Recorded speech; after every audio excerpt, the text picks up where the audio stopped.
Olá, Egas, tudo bem? Consegues-me ouvir? Perfeito. Desde já quero-te agradecer por teres aceito este desafio, 7 Bases de Sucesso, onde nós vamos decompor o teu mindset, a tua experiência de vida.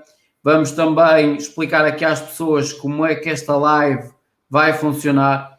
É uma live que vai ser feita em 2 partes. Uma primeira parte onde nós vamos abordar temas como o autoconhecimento, o propósito de vida, a disciplina e o trabalho de equipa. Depois vamos fazer uma mini pausa de 1 minuto e vamos falar sobre networking, seja uma referência dentro da tua área e também o foco. Esta live, as pessoas estão neste momento a assistir em www.7basessucesso.com, vão poder interagir connosco se assim o entenderem. É uma live que vai existir pessoas que te conhecem a ti, outras que me conhecem a mim, outras que conhecem os dois, e mais ou menos 7 bilhões de pessoas não conhecem nenhum dos dois, e aqui estamos à vontade. Vamos começar pela primeira base de sucesso, que tem a ver com o autoconhecimento e também enquadrar as pessoas o porquê do convite a ti, porque primeiro tens um percurso bastante interessante. Quisemos trazer o teu mindset para este programa, para as pessoas também perceber como é que tu tens os resultados que tens e como é que chegaste onde chegaste. E vamos começar pelo autoconhecimento, principalmente para quem não te conhece, quem é o Egas Viegas? Em primeiro lugar, Alexandre, quero agradecer o convite. É uma honra para mim participar no teu programa, como podemos assim chamar. Tive o cuidado também de acompanhar entrevistas anteriores, portanto, agradeço imenso pelo seu convite. Egas Viegas, às vezes é complicado falarmos na primeira pessoa, mas em falsas modestas vou fazer uma apresentação de quem eu sou. Egas Viegas é um jovem que ainda considero com 35 anos de idade, nascido numa periferia de Luanda, Angola. Pronto, como qualquer jovem que nasceu na periferia, passei por várias dificuldades. Felizmente conseguimos contornar todas as adversidades da vida. Formado em Direito pela Universidade Agostinho Neto, Faculdade de Direito, claro. Pós-graduado em Direito de Desporto pela Universidade Autónoma de Lisboa, com várias formações voltadas nesse setor. Isso é um pouco resumo da minha vida profissional e académica. Egas Viegas também é pai, é marido, é filho de alguém, é um jovem com algum impacto na sociedade angolana, daquilo que tem nossos trabalhos. Temos desenvolvido trabalhos sociais para tentar ajudar e a motivar, tal como o Alexandre, temos feito alguns trabalhos sociais para motivar outros jovens. Não sei se podia acrescentar mais alguma coisa, se esqueci de alguma coisa, por favor, ajuda-me. Olha, como é que nasce essa tua paixão pelo direito? Lembras-te? Lembro perfeitamente. Eu lembro até a minha sexta classe, eu pensava em ser médico, fui da minha madrinha, que é médica, mas depois eu percebi que eu sou muito sensível à medicina e sempre tive aquele lado protetor vamos dizer assim, dos injustiçados. Comecei a descobrir a minha paixão pelo direito a partir da sétima classe. Nunca pensei em ser outra coisa depois daí. Ou seja, devia ter mais ou menos os meus, salvo erro, 10 ou 11 anos. Pensei logo no direito, sempre soube aquilo que eu quis ser. Lutei para chegar à faculdade, que não foi fácil. Porque acredita, Alexandre, na faculdade em que eu formei-me, um teste de admissão era na altura com mais ou menos 2 a 5 mil candidatos e só entravam 200 alunos por cada ano. E tive a sorte e trabalho de entrar. Portanto, sempre foi a minha paixão, meu sonho, e particularmente porque eu sempre pensei em ser advogado. Sempre pensei em ser advogado. Então não tinha outra hipótese senão entrar no mundo do direito. Olha, pegando nessa vertente do direito, tu depois acabaste por te especializar na vertente desportiva. O que é que te levou a seguir a vertente desportiva dentro do direito? Apesar de que o Egas Viegas identifica-se como advogado desportivo, porque é a minha área de excelência, eu também presto serviço nas outras áreas, porque eu tenho um escritório de advogados que abrange as demais áreas de direito, e temos profissionais preparados para as demais áreas. A paixão pelo direito de desporto, eu dizia desde miúdo que queria ser formado em direito, mas também sonhei ser jogador de futebol, como quase todos os miúdos, né, ser jogador de futebol. Confesso que em 2000, quando tive um problema da minha perna direita, fui percebendo que o futebol não era o meu destino.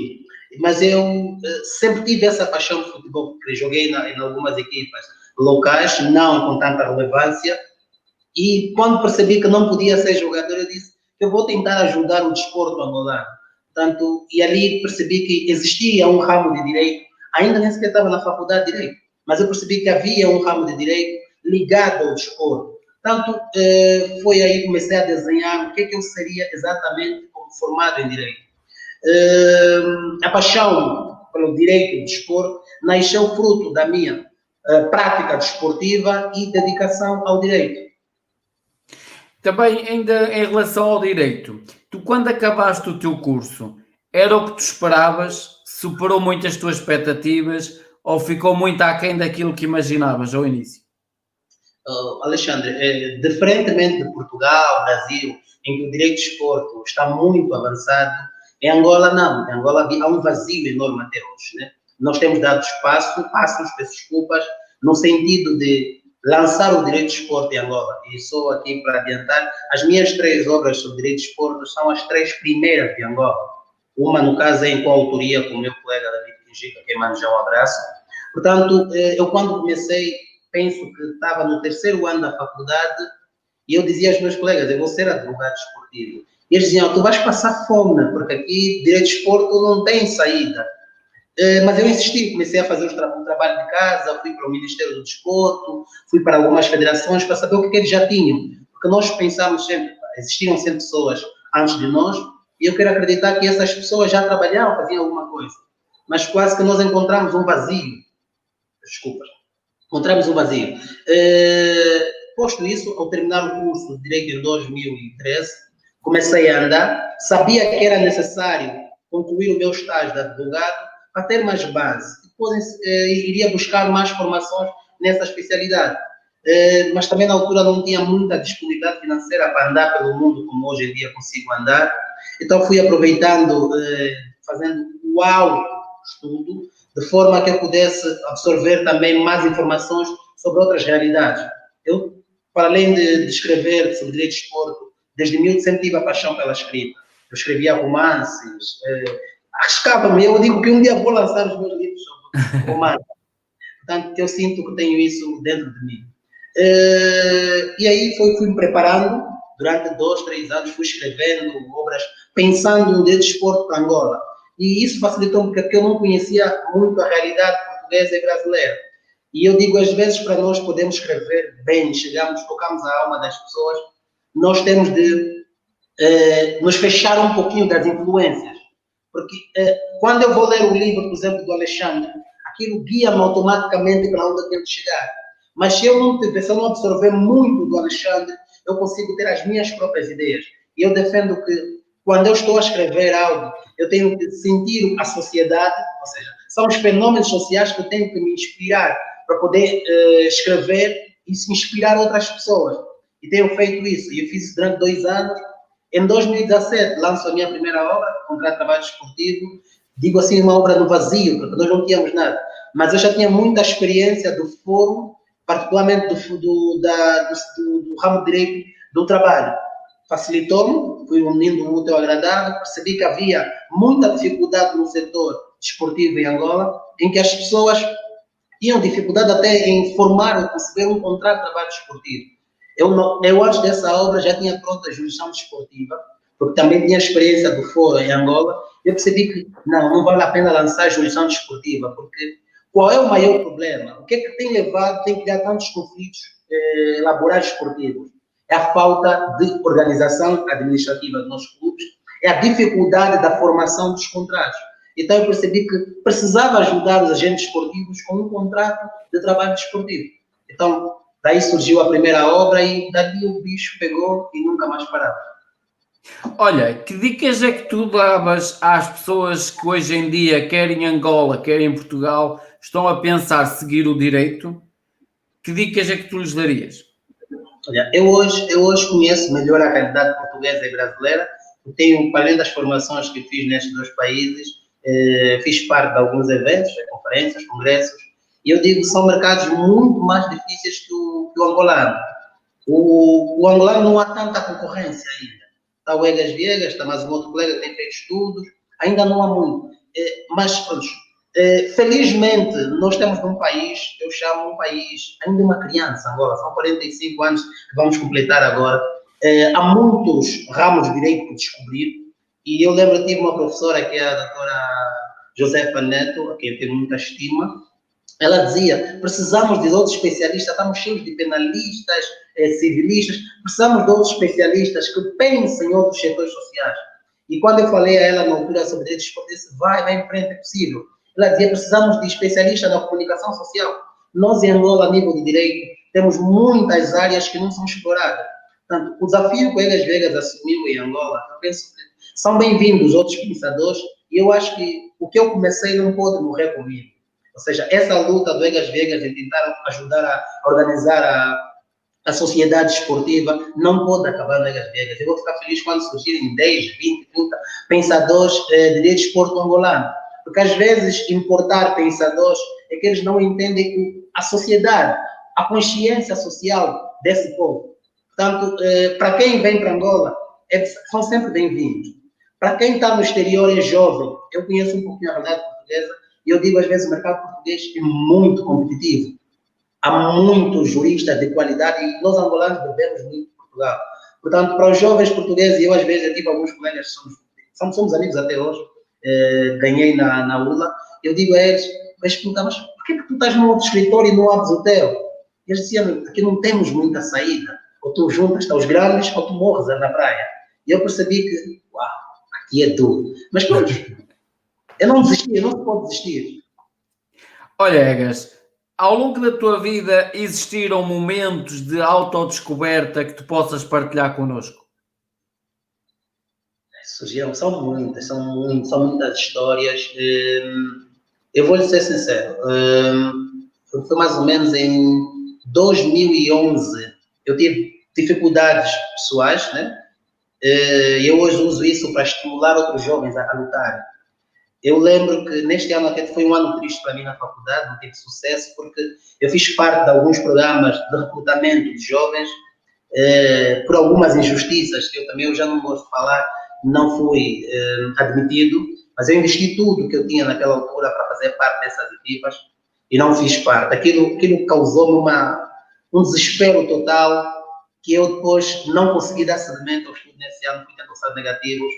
E lembro que uma vez, numa das provas de direito penal, laboral, e era uma professora muito dura, a doutora Luzia Sebastião. Eu disse, eu fugi à prova, vou ser sincero, fugi porque eu percebia que não estava bem na altura para fazer aquela prova. Eu disse, vou recomeçar do zero. Então, recomecei em 2011 e eu tinha dito que daqui para frente eu não procuro mais emprego. Não procuro mais emprego, eu vou criar o meu próprio caminho. E foi assim que eu fiz, vou ser sincero, Alexandre. Em 2012, foi 2011, eu decidi que tinha que terminar a primeira faculdade, estabeleci um programa de 5 anos, terminar a faculdade, quando terminar, seguir o meu caminho de direito de esporte, ser um mercado virgem e podia ter várias oportunidades. Tinha noção que passaria por muitas e muitas dificuldades, portanto, dizer descoberta para mim, eu percebi que eu poderia andar sozinho, sem ter de me atrelar a outras pessoas. Eu percebi que, e eu hoje digo a isso aos meus amigos, eu sou uma pessoa especial, sou uma pessoa escolhida, e eu hoje não acredito que alguém tem que dizer a eles, ande assim, assim para chegar lá. Eu acredito num Deus maior e acredito que sou capaz de chegar onde eu quero. Portanto, eu descobri o meu sentido de vida, como diz o Carmal, descobri o meu próprio sentido de vida e acredito naquilo que são os meus sonhos, nas minhas ambições. Portanto, foi a maior autodescoberta da minha vida, para ser sincero. Olha, tu tocas aí num assunto que é o propósito de vida, que é a nossa segunda base de sucesso. E tem a ver mesmo com o propósito de vida. Tu és uma pessoa que já encontrou o seu propósito, ainda anda à procura ou tem vários propósitos na vida? Para ser sincero, como eu disse, desde muito cedo que eu decidi que seria advogado. E eu tenho dito, realizei todos os sonhos da minha vida. Tudo o que eu quis para mim, eu consegui. Desde a vida profissional, a vida pessoal, ser um espelho para muitos jovens, eu também consegui. Portanto, se perguntar o propósito de vida, eu alcancei os meus propósitos. Mas também, chegando aos 35 anos, eu percebi que sou muito jovem e a vida às vezes nos apresenta certos desafios que nós não pedimos. E muitas vezes, em conversa com alguns mais velhos, particularmente voltados à política, dizem ao jovem, às vezes não quero assumir esses desafios públicos, dizem, você tem de assumir esses desafios públicos. Eu disse, não, isto não é para mim. Eu disse, não, há coisas que Deus manda nas nossas mãos que não são para nós, mas são para nós servirmos outras pessoas.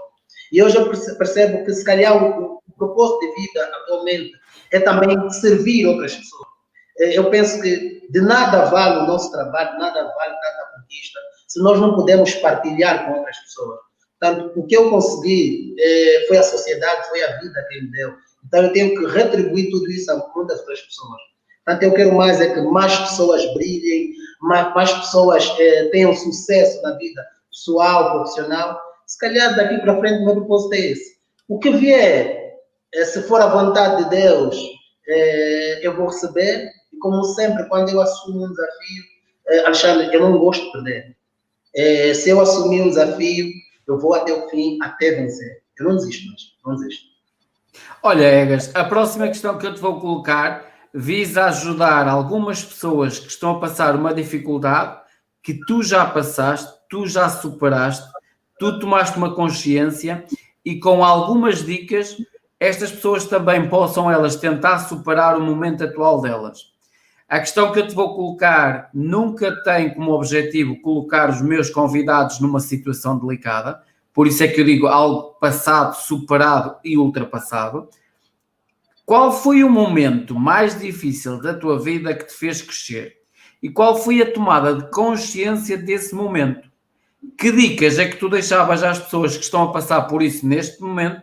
E porquê é que eu te estou a colocar esta questão a ti? Porque também já coloquei aos meus outros convidados todos. É com o objetivo de quebrar o mito de que pessoas que têm sucesso não têm problemas na vida. O ano 2010, para mim, marcou muito, como disse há bem pouco. Para além daquela situação que eu tive do recrutamento de emprego, onde eu me senti injustiçado, foi um período em que eu lutava muito, batia muitas portas e as portas não se abriam. E ao longo deste ano também tive um problema pulmonar, deixou-me meio abatido. Foi uma altura que eu vi amigos afastarem-se, foi muito difícil para mim. Superei a doença no meio do ano, Depois surgiu essa questão do emprego que me deixou muito abalado. Eu não esqueço disso. Eu digo para mim, foi um ano difícil e felizmente as nossas provas nas faculdades coincidem praticamente com o final do ano. E quando nós chegamos em dezembro, é um período de reflexão. Eu digo, aquele período da quadra festiva, para mim, é o melhor período de reflexão. Nós temos que fazer um balanço daquilo que foi o nosso ano, daquilo que são os nossos projetos. E eu tiro sempre um período, alguns dias nesse período da quadra festiva, de reflexão. E nas minhas orações, nas minhas reflexões, porque eu até às vezes gostava de ir ao mar, conversar com o mar, eu gosto às vezes de falar com o vazio. E eu percebi que tinha de mudar alguma coisa. Não poderia sempre imputar a responsabilidade aos outros. O grande problema de muitos jovens, e aí reside o fracasso, é que sempre que as coisas dão errado, nós culpamos os outros. Nós temos de parar de nos vitimizarmos. Nós temos de parar de pensar que se tudo acontece de errado, é culpa do Alexandre, é culpa do Egas que não me abriu a porta. Hoje, as portas facilmente abrem para mim, porque primeiro eu percebi que eu tinha de querer ser eu. Tinha de querer vencer na vida. Porque o sucesso atrai pessoas, o fracasso afasta, afugenta as pessoas. Mas o fracasso é um processo para chegar ao sucesso.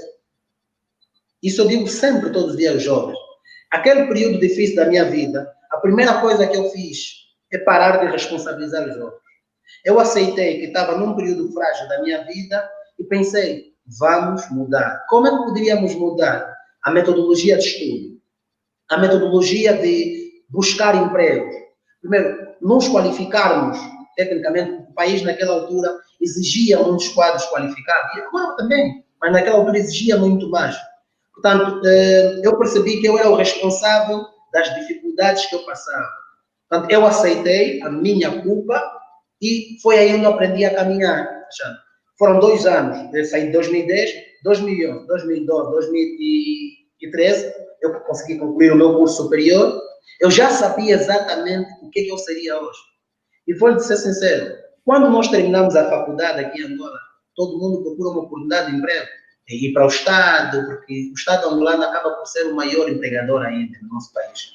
Portanto, mas eu sabia que eu queria ser advogado e para ser advogado eu conhecia já o nosso mercado, porque eu no 5º ano da faculdade passei por um período no escritório de advogado, que era o Dr. Daniel Jorge, a quem mando também um abraço, para conhecer como é que funcionava o setor forense. Eu quis saber como andar nos tribunais.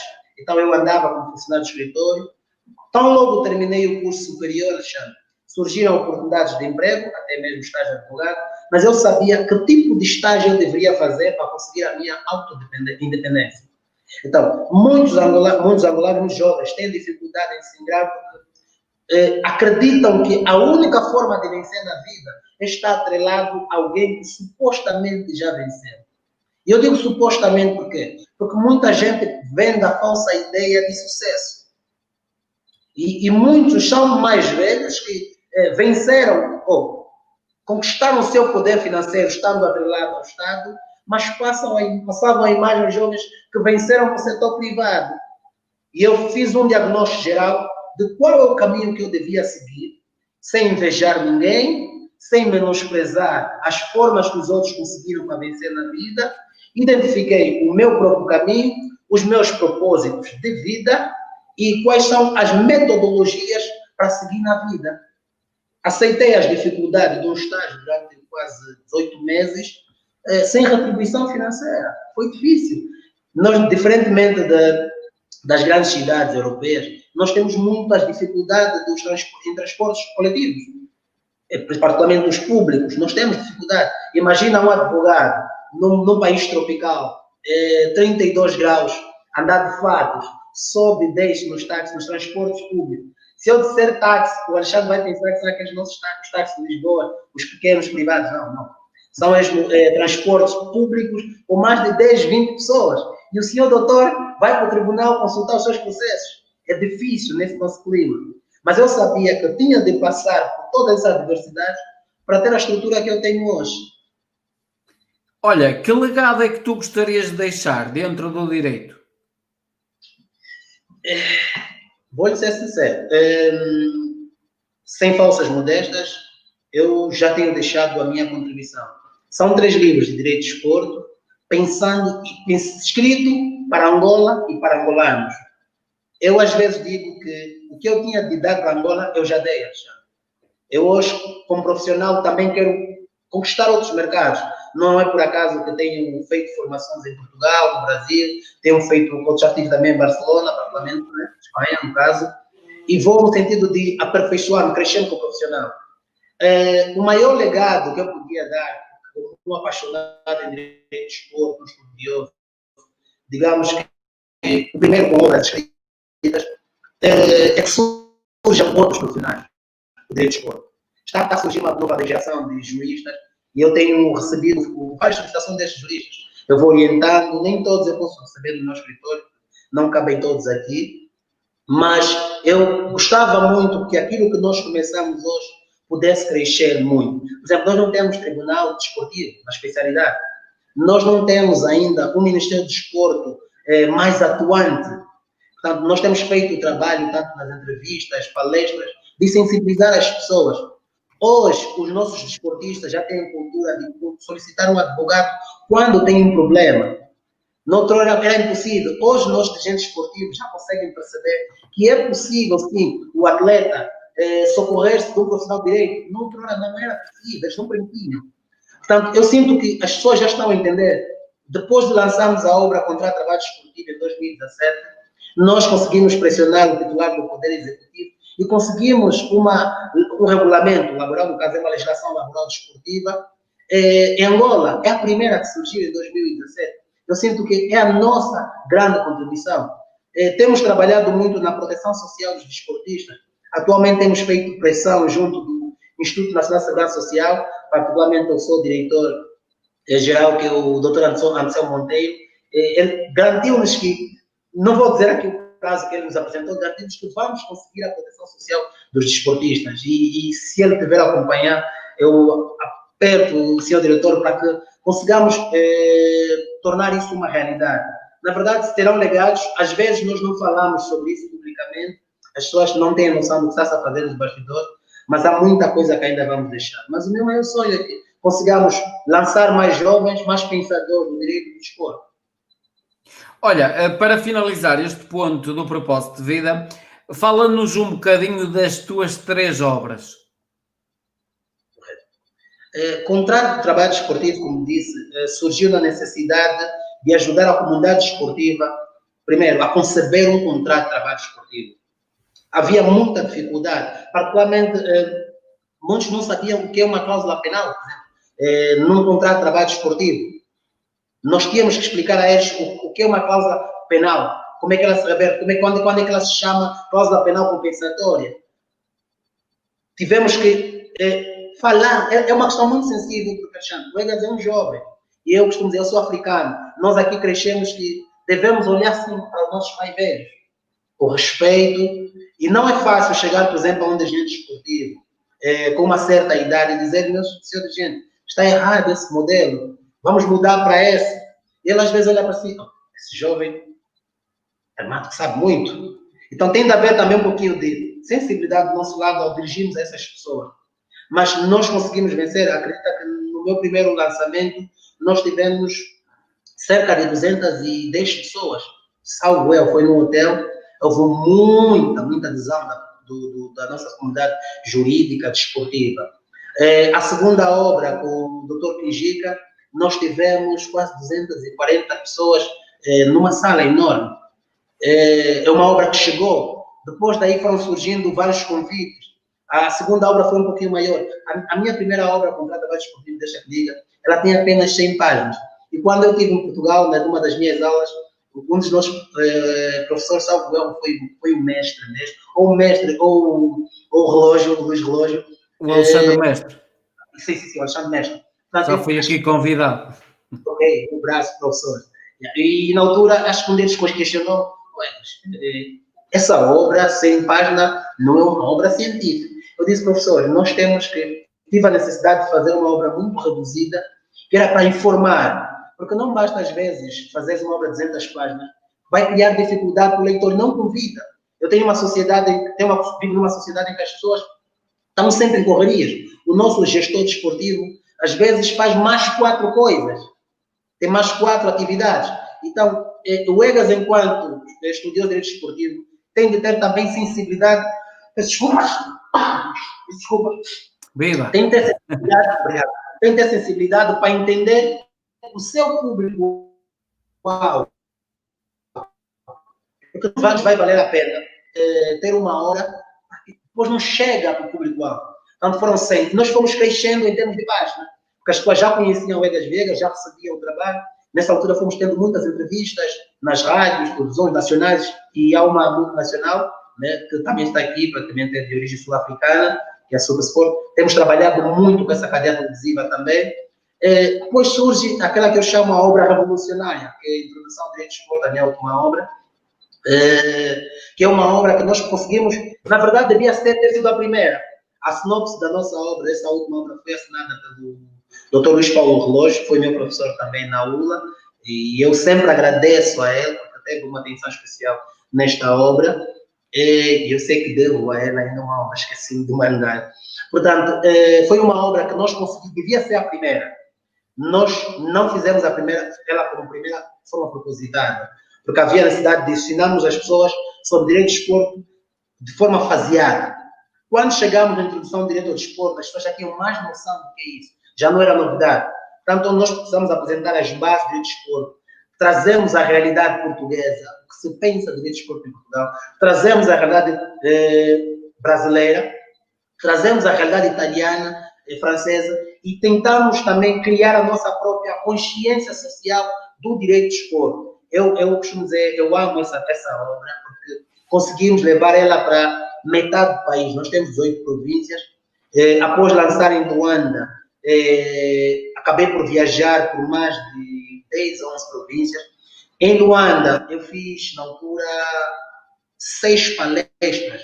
O ano passado foi muito intenso para mim, de julho a dezembro, foi andar pelo país para tentar fazer chegar a obra às pessoas. Receberam-nos muito bem. Cada província em que nós fomos tinham várias equipas a trabalhar para nós, e eu amei muito esse trabalho. Tá? Pena que a Covid veio estragar, veio suspender, não veio terminar, mas veio suspender o nosso trabalho, e vamos voltar. Olha, vamos então avançar para a terceira base de sucesso, que tem a ver com a disciplina. Tu consideras-te uma pessoa disciplinada? Por exemplo, numa escala de 1 a 10, onde é que te colocavas e porquê?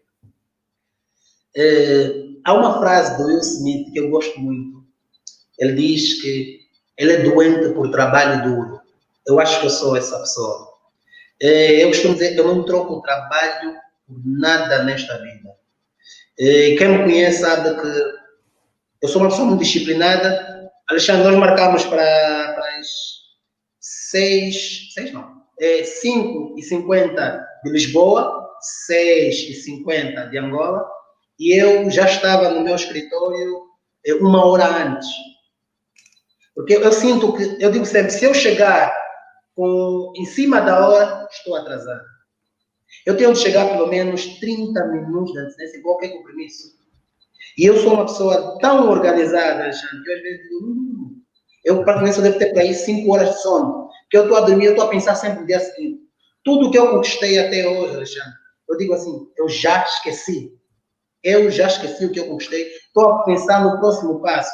Que eu lembro, Alexandre, o ano passado, quando lancei a minha terceira obra, e eu vejo um amigo que diz que a primeira obra foi lançada no Hotel Esquina, foi sim no Hotel Esquina. Foi no Hotel Esquina, eu agradeço, Darcy. Alexandre, a minha mãe, na altura do lançamento, ela disse, descansa 2020, lança livros só depois. Porque eu não queria mais parar, só queria vou aproveitar a minha fase, que eu estou inspirado, depois paro de uma vez. Portanto, eu sou uma pessoa muito disciplinada, e a verdade, disciplina faz parte dos meus 5 eixos do sucesso. Eu tenho 5 10 de sucesso, e a disciplina é um dos 10. Portanto, eu considero uma pessoa muito disciplinada e exigente com todo mundo à minha volta. Nós temos uma equipa de trabalho no nosso escritório, nós temos uma administração. Se eu acordar às 5 horas e tiver uma ideia, eu vou ligar para os meus funcionários. Porque eu digo a eles, nós temos uma metodologia de trabalho que nós primamos muito pela isenção de horário. Nós primamos pelo resultado. Eu não preciso, não tenho vocação para ser polícia, para ser juiz, para fiscalizar ou julgar quem quer que seja. Eu costumo dizer que tem mesmo vocação para advogar, do que para defender interesses, e etc. Então, eu digo, cada um de nós é responsável para o crescimento da nossa instituição. Eu não preciso saber onde é que vocês estão, se foram para o escritório ou não. Eu quero saber que o meu trabalho está feito. E se eu tenho uma necessidade de discutir com um de vocês, não importa se seja às 5, à meia-noite, nós vamos conversar. Porque o nosso trabalho é a base para o resto da nossa vida. Nós vamos pagar as contas no nosso trabalho. Nós vamos conseguir ter férias bonitas, especiais, com o nosso trabalho. Então, na vida pessoal, no trabalho, entre os amigos, a disciplina para mim é fundamental. Olha, qual é a importância dessa disciplina no teu dia-a-dia, no teu trabalho? Deixa-me só lhe dar um exemplo. Eu, quando terminei a faculdade, fui presidente da Comissão de Licenciados. E na altura tinha gizado um programa para a nossa comissão. E eu fui ter com essa professora, que eu já citei, que é a doutora Josefa, para aconselhar-me como que eu podia lidar com a pressão dos outros colegas. E ela ensinou-me algo na altura que eu levo para toda a vida. Disse o seguinte: quando nós temos um programa e começamos a abrir exceção à partida, o programa vai fracassar. Isto serve para tudo na vida. Já. Por exemplo, nós na altura, imagina que chegasse um amigo, por favor, inclua só alguém, não faz parte do nosso programa, nós não projetamos assim. Depois, abrir essa exceção, vais abrir outra exceção, a exceção vira a regra vira a exceção. Então, isso também faz parte da disciplina. Ou seja, nós temos que ser fiéis aos nossos propósitos, aos nossos projetos, aos nossos princípios. Nós temos que ser fiéis. Porque desde o momento que permitimos que eles sejam corrompidos, daí para frente, nada vai funcionar, Alexandre. Nada vai funcionar. Olha, eu vou... Diz. Faz favor, esqueci o copo. Eu vou pegar aqui numa vertente da disciplina que tem a ver com o hábito. Qual foi o melhor hábito que tu adquiriste nos últimos 5 anos e porquê? Qual foi o meu melhor hábito? Deixa-me lá ver. Agora que tu apanhaste. Qual foi o meu melhor hábito? Eu tinha muitas manias minhas. Na verdade, nos últimos anos, eu hoje trabalho de forma mais tranquila, porque estou tudo organizado. Eu sempre quis ter a organização que eu tenho hoje. Tanto a infraestrutura, a minha vida pessoal, ela está num nível de organização que eu lutei muito para chegar até aqui.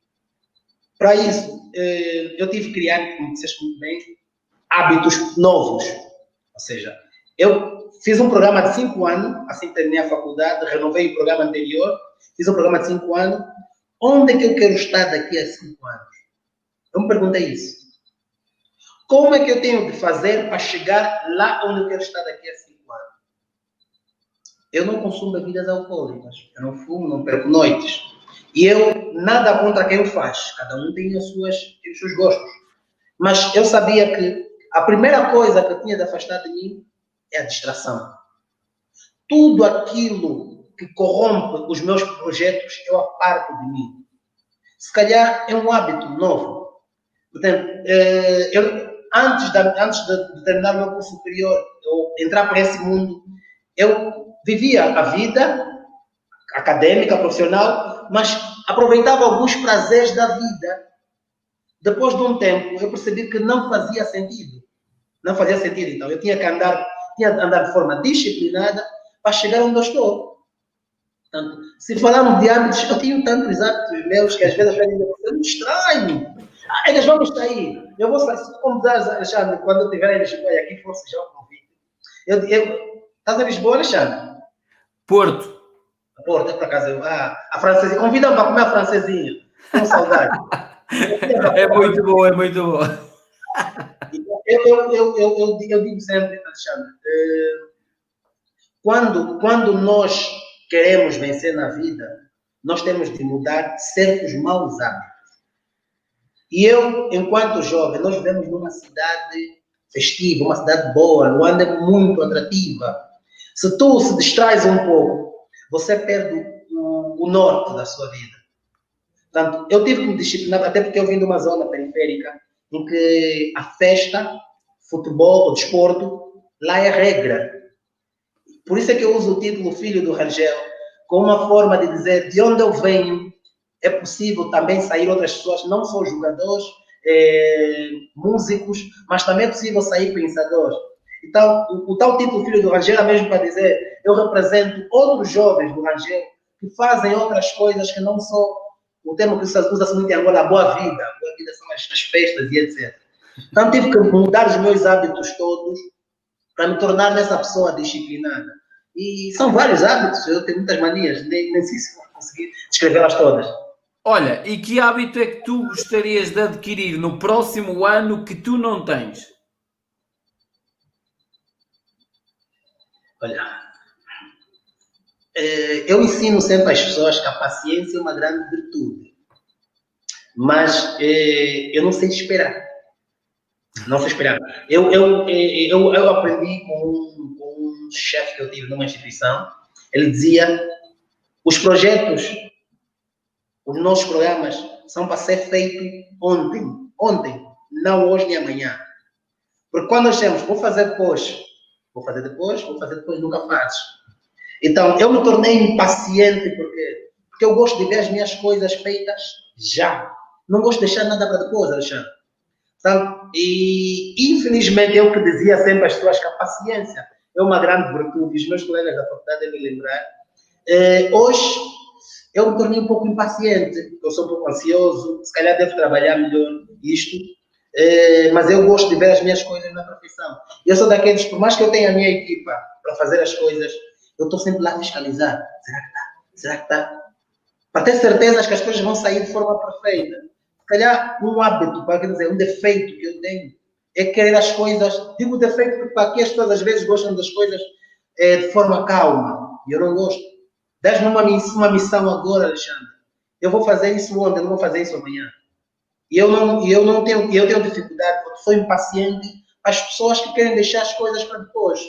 Se calhar elas podem dizer que não, tu és impaciente. Não, vocês não são disciplinados. E eu digo assim, que o errado não sou eu. Portanto, se calhar, para essas pessoas eu tenho que me tornar mais paciente. Eu acho que esse hábito que eu tenho que cultivar. Olha, vamos então avançar para a quarta base de sucesso, Egas, que tem a ver com o trabalho de equipa. Sendo tu uma pessoa que trabalha direta e indiretamente com muita gente, a teu ver, quais são os prós e os contras de se trabalhar a equipa?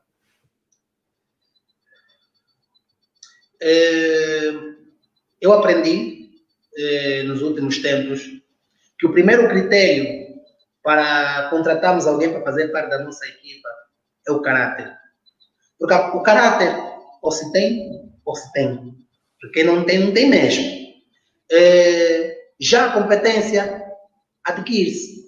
Eu prefiro ter um técnico ou um membro da minha equipa com poucas valências do que ter um técnico sem caráter. Com pouca valência, mas com caráter, nós conseguimos moldá-lo, tirar o melhor dele para fazer parte da nossa equipa.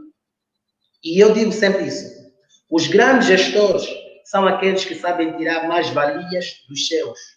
Nós não podemos, quando formamos equipa, querer sempre pessoas perfeitas. Fruto daquilo que é a nossa paixão por desporto. Eu penso sempre o seguinte: a vantagem de um gestor desportivo competente é que ele consegue encaixar-se em vários setores sociais. No desporto, nós aprendemos sobre várias áreas. Então, se nós estivermos a montar uma equipa, e aqui vou pensar no nosso Mr. JJ, não sei se o Alexandre é do futebol, eu sou bem feliz, né? Nós a montarmos o Rei da Tática, nós tivemos a montar uma equipa, nós temos que saber qual lateral esquerdo é compatível com o meio esquerdo, o extremo esquerdo. Será que esse lateral direito compensa o extremo direito? E aí nós encontramos, por exemplo, um jogador como o Daniel Alves, que entendia-se perfeitamente com o Messi na direita. Porque o Messi, sendo esquerdinho, não foi para o outro lado, jogou na direita. Então, o treinador também, o gestor de uma instituição, tem de saber encaixar as peças. Eu tenho formado a minha equipa, primeiro, com a base do caráter. Se vier acompanhado da competência, nós agradecemos. Se não vier, nós trabalhamos. Por outro, o terceiro item, a confiança. É preciso o líder passar confiança aos seus. Hoje em dia, eu tenho tido outras tarefas fora do meu escritório, mas eu tenho uma administradora que cuida perfeitamente da nossa equipa. Já não precisamos já não precisa incomodar-me para questões muito básicas do nosso escritório. Portanto, eu vejo Micael, obrigado pelas palavras. Teoria de Jesus Cristo, tirar pessoas do invisível para o visível. Obrigado. Jesus era sempre bom em todo o tempo. Portanto, peço desculpas, eu sou muito crente. Então, um bom líder tem de saber filtrar o melhor. Eu montei a minha equipa de forma perfeita. As nossas portas, eu estou no escritório, as nossas portas ficam todas abertas quando a equipa está a trabalhar. Há uma confiança total entre nós. Não existe aquilo que há em muitas empresas, dividir para melhor reinar. Aqui entre nós não funciona. Aqui, ou todos estão na parte da minha equipa, quem não estiver, não vai fazer parte, vai para a rua. E nesse aspecto, eu sou muito, muito exigente. Portanto, não tenho tido dificuldades em trabalhar com a equipa. Quando sou convidado para projetos que não são meus, o que eu peço, se não for eu o líder do projeto, eu identifico quem são as pessoas que vão fazer parte do projeto. Alexandre, infelizmente eu faço parte de uma sociedade em que às vezes há muita luta de poderes. E eu sou daquelas pessoas que não gosto de fazer parte de equipas onde há essas vaidades. Portanto, quando eu noto que nesta equipa é para competir, para coisas muito mesquinhas, eu prefiro não fazer parte, não importa a quantidade de dinheiro, mas a primeira coisa, quando vou fazer parte da equipa de outrem, eu primo muito, porque pela harmonia no seio da equipa. Olha, tu gostas de receber feedback dos teus clientes, dos teus colegas de equipa, e se sim, para quê? Eu adoro. Eu vou ser sincero, eu adoro. Primeiro que isto faz-nos muito bem como profissional. Eu, às vezes, quando comecei a considerar as minhas entrevistas nos órgãos da comunicação social nacional, eu pedia sempre aos meus colegas, gravem, para quando eu chegasse em casa, eu pudesse trabalhar, ver onde que eu falhei, o posicionamento nas câmeras, a comunicação gestual, a comunicação verbal, para que eu pudesse melhorar. Até hoje, por isso é que eu convidei também os amigos para acompanharem o programa, para ver sempre onde é que nós falhamos, porque eu penso que nós todos os dias aprendemos. E eu quero aprender todos os dias, independentemente do nível que eu atingir. Eu acho que eu me considero sempre miúdo. Eu sou muito jovem ainda, tenho muito por aprender. Eu quero viver até os 75 anos, trabalhar muito. Eu quero, a cada dia que a vida, que Deus me proporcionar, eu quero aprender e quero ensinar. Para mim é muito importante quando nós recebemos o feedback. O feedback nem sempre é positivo, ou seja, nem sempre são elogios.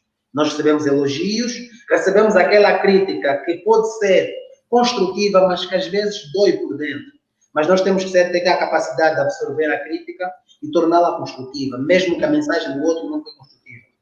E dos clientes, é muito importante. Eu lembro que no começo da minha carreira, Alexandre, eu fiz muitos processos pro bono, para ajudar. Havia muitas pessoas aqui com dificuldade financeira. E o nosso escritório até hoje faz pelo menos 10 por ano.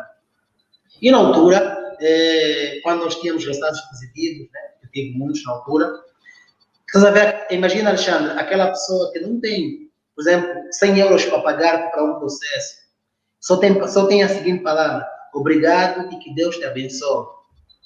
E eu digo, às vezes não é dinheiro. Essas palavras, como dizem as palavras, têm força. Cada palavra proferida, particularmente naquele período de muita luta, eu senti que hoje eu estou a viver aquelas palavras. Porque são pessoas, como diz, o povo é de Deus. Se Deus toca nessas pessoas para virem ter consigo e você as serve, Deus te retribui em dobro. Portanto, era muito importante receber esse feedback.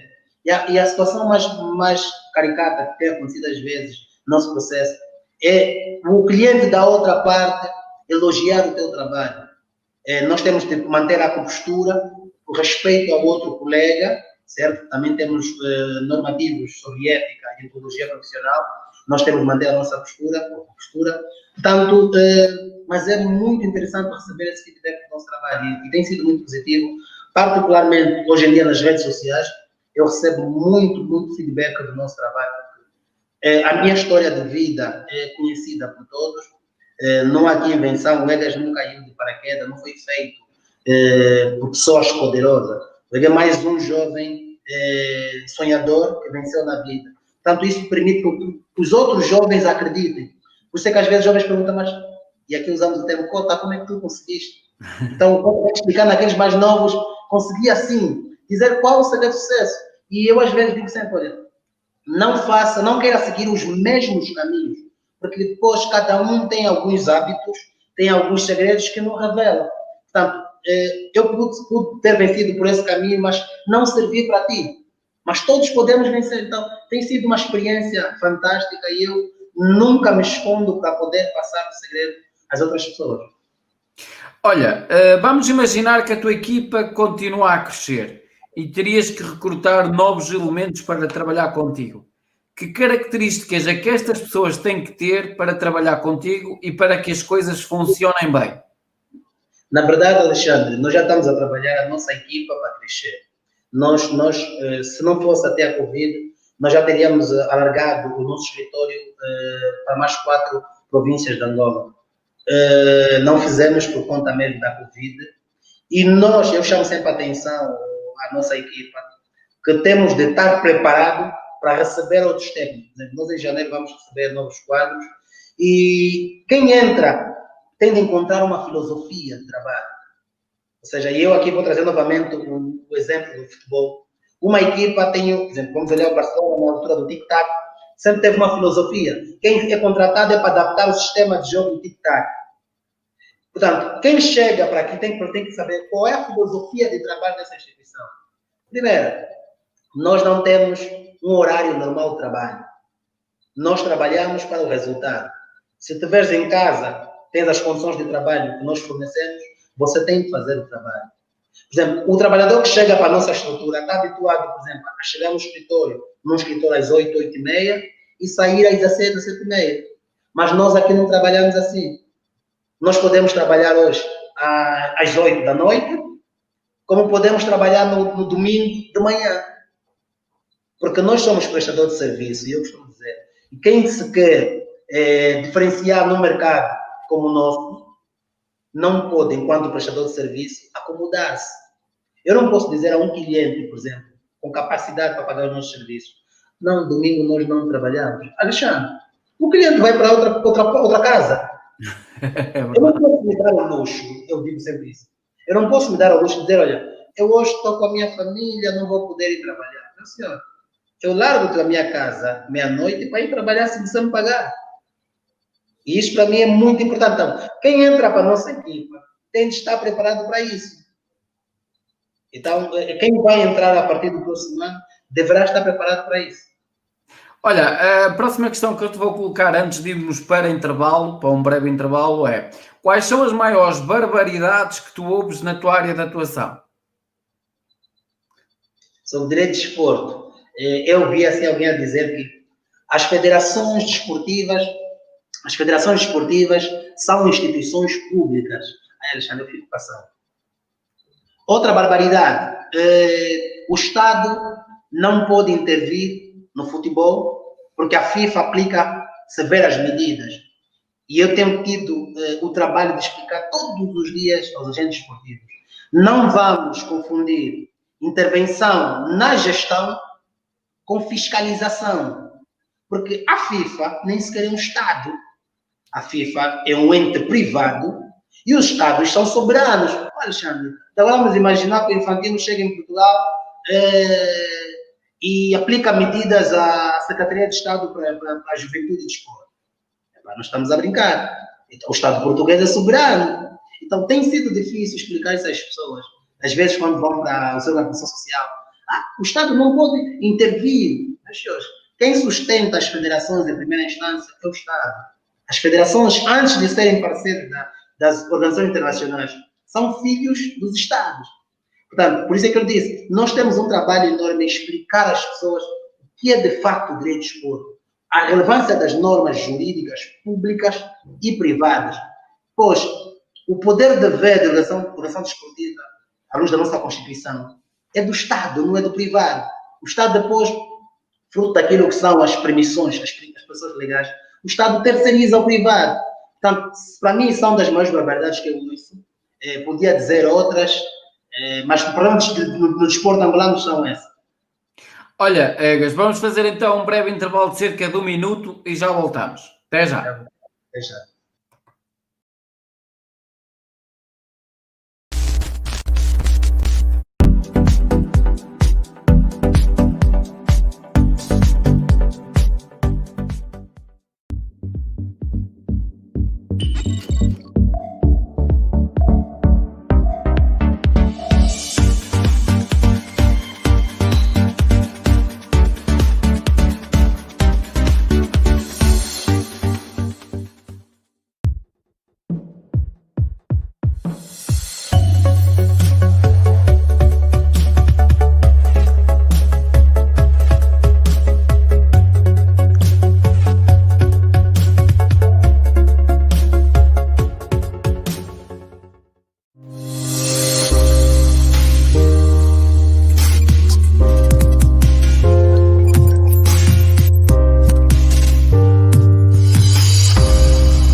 Estamos então aqui de novo à conversa com o Egas Viegas, onde na primeira parte estivemos a falar sobre autoconhecimento, propósito de vida, disciplina, trabalho de equipa, e agora na segunda parte vamos então falar sobre outros 3 temas. E vamos começar pelo networking, ou seja, as redes de contactos.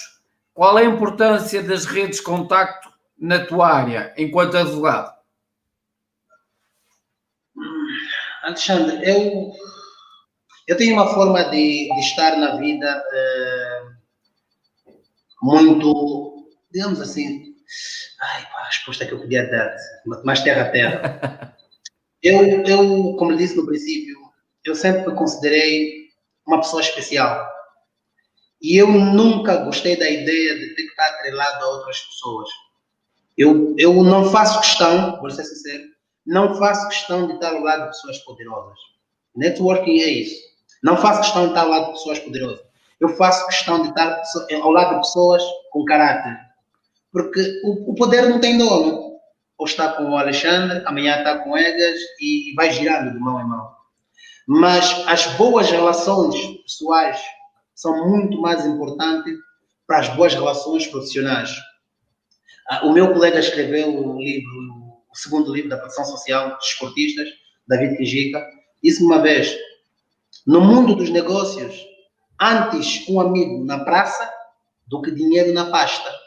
Porque, Alexandre, tu podes ter muitos milhões e em certos locais não entras. Quando se fala de networking, pensamos sempre negócios, dinheiro, pessoas poderosas. Mas nem sempre essas pessoas poderosas poderão estar contigo nos verdadeiros momentos da tua vida. No final das contas, a vida nos ensina que não é dinheiro, não são os carros, não são os bens que nós vamos deixar. É aquilo que nós fizemos para o mundo, que nós deixamos para as pessoas. Para mim, networking é poder conversar com o jardineiro, poder conversar com a senhora da limpeza, conversar com o alto representante de uma instituição, olho nos olhos, sem complexo de inferioridade e sem complexo de superioridade. Para mim, isto é networking. E eu tenho dito que as pessoas que entrarem na minha vida devem trazer mais valia. Primeiro, do lado pessoal. E as pessoas que me permitirem entrar nas suas vidas vão receber de mim lealdade e uma pessoa comprometida para aquilo que elas me abriram as suas portas. Portanto, eu hoje tenho o prazer de sentar com pessoas que para muitos são muito importantes, essas pessoas, ou pessoas politicamente poderosas, mas eu não faço questão de estar com essas pessoas, é bem diferente. Ou seja, estar com essas pessoas é consequência do nosso bem fazer.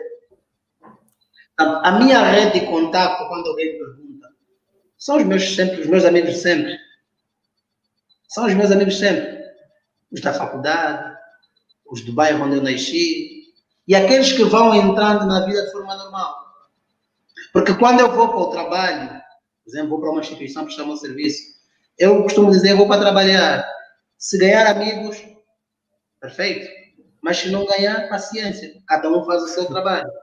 Eu costumo dizer, tive a sorte, por exemplo, de estudar em Portugal, e foi muito difícil, porque eu chegava na sexta-feira, assistia a aula da sexta, assistia sábado, e às vezes domingo tinha que regressar.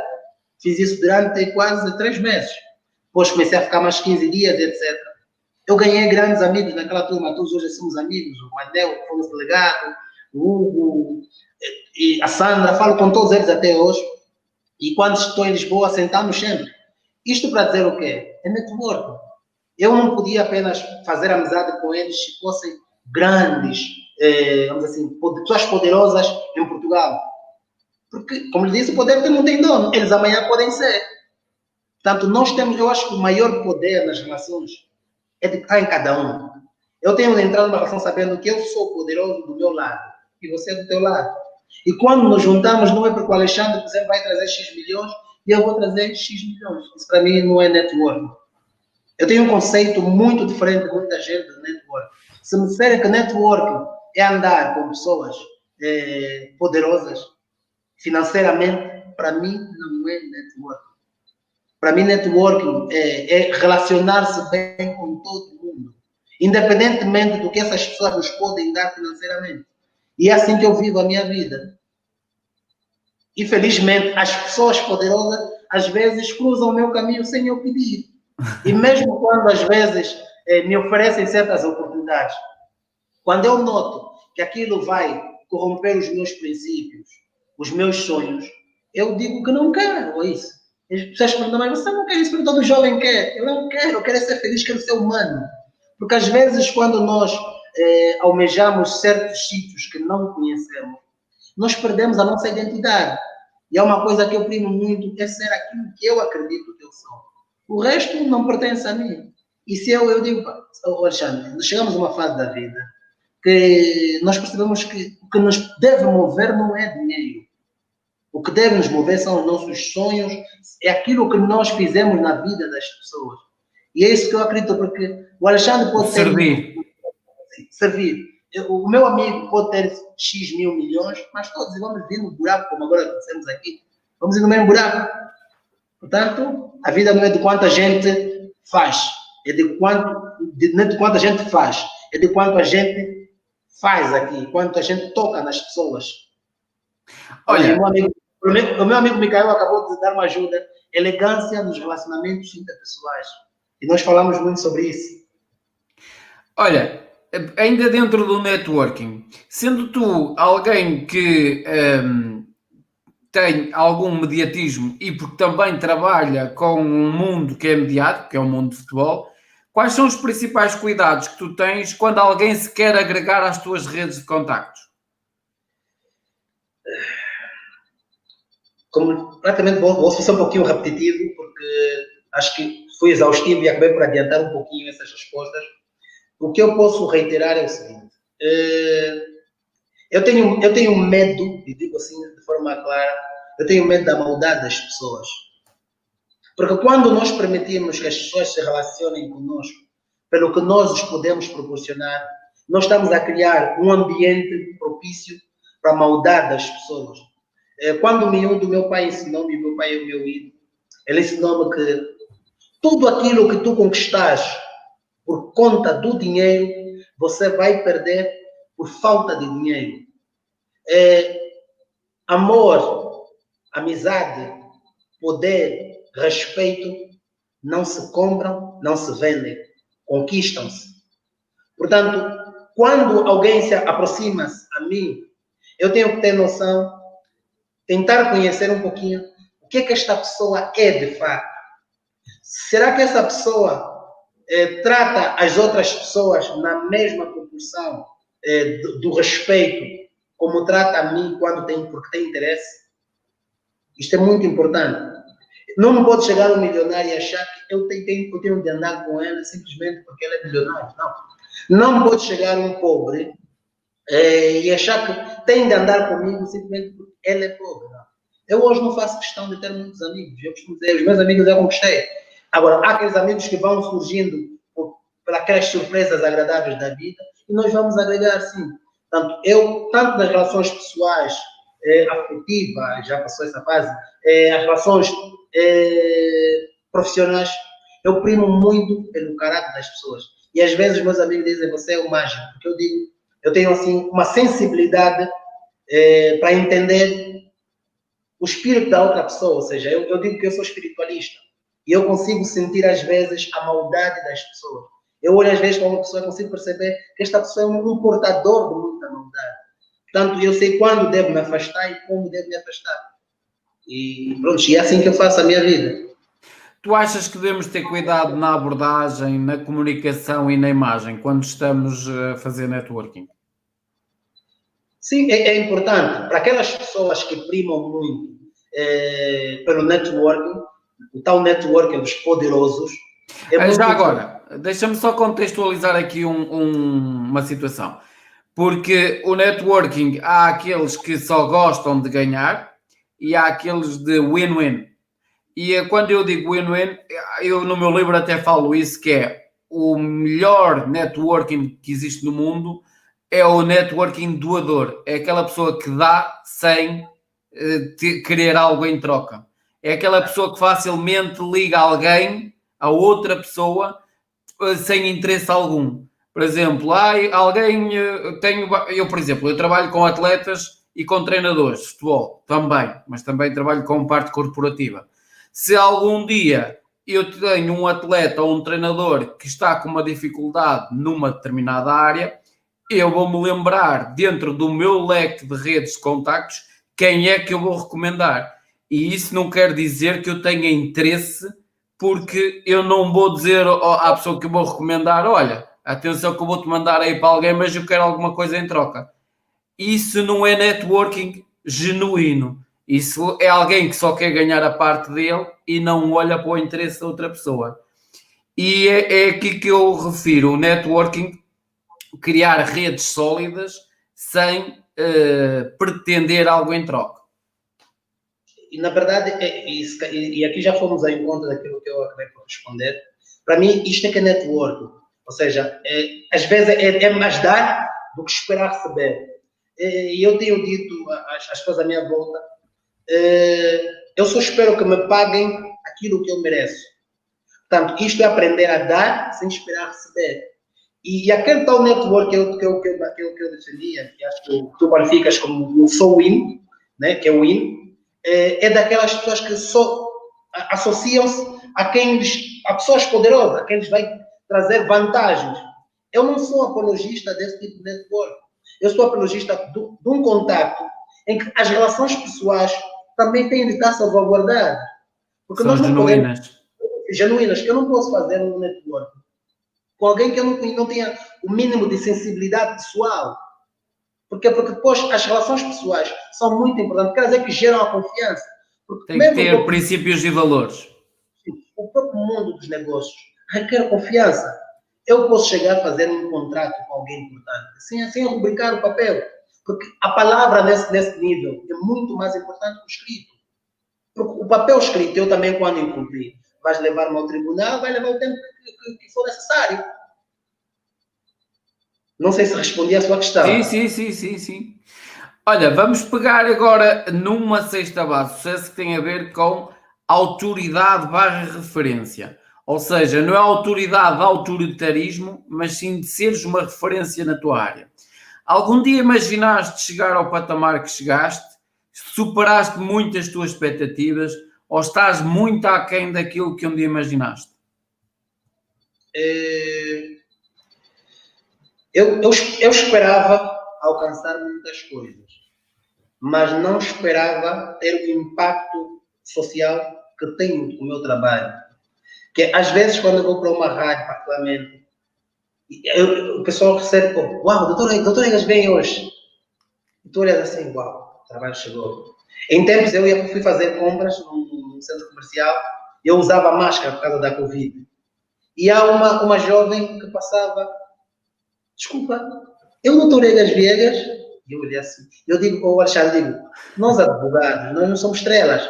As estrelas são jogadores, cantores, modelos, eu acho que são estrelas. Nós advogados somos apenas servidores. E quando tu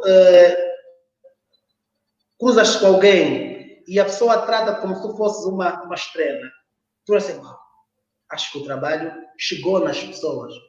Portanto, o reconhecimento do meu trabalho no dia a dia tem sido muito frequente.